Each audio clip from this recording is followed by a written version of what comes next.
Microsoft Excel, Blue Box, number 3 from chapter 2. If you recall, in previous exercises, we talked about the fact that dates are actually reflected as numbers. And so I would never expect anyone to know off the top of their head what the current date is or what a specific date is, but this 45,795 is going to represent a date.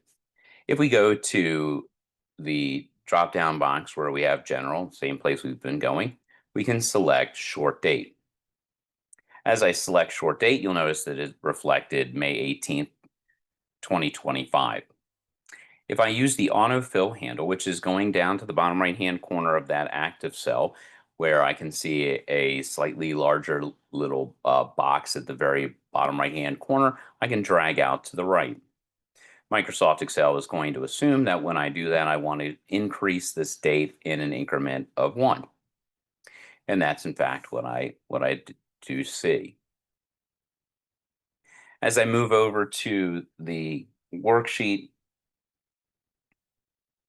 that I have here, the next worksheet, Sunday, you'll notice that we have these uh, decimals that are listed as time. The time of a particular day is going to be reflected as what fraction of the day it is. So, for example, 1/2 would represent 12 p.m. 3/4 is going to represent 6 p.m.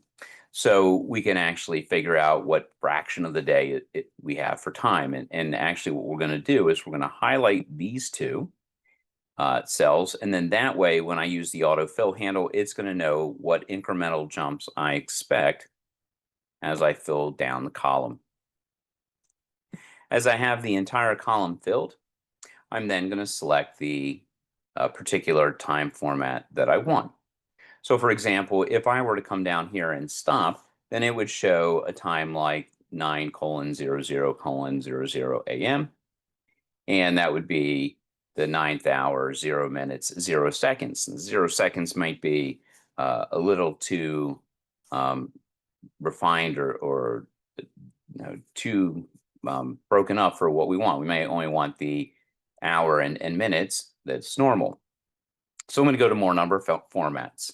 Let me also note that if you were to type 9:00, it would assume that you wanted 9 a.m. We could reconvert that back into a number by coming to selecting that, activating that cell and choosing general. But one of the things that's important to note is when you put in a time like 9 o'clock or 11 o'clock, it by default is going to assume that you mean AM. And so if you wanted 9 o'clock PM, you would have to type in something like 9:00 space PM, in which case it would know it was PM. I'm going to go to more number formats in this instance, and I'm going to select time, and I'm going to select the third choice down where I can see 1:30 p.m., for example. Gives you an example of what this might look like, and so we'll go ahead and hit OK. If you're ever trying to figure out what particular time a number is, again, you just need to think of it in terms of what fraction of the day we're looking for. So if we wanted 1 a.m., it would be 1 divided by 24.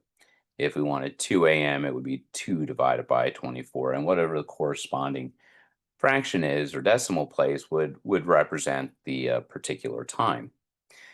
You don't have to remember that as well. They could have given this to you and asked you to type in 9:00 space AM, 9:30 space AM, and then we could have highlighted those two and dragged them down, and we would have had the appropriate format that we're looking for.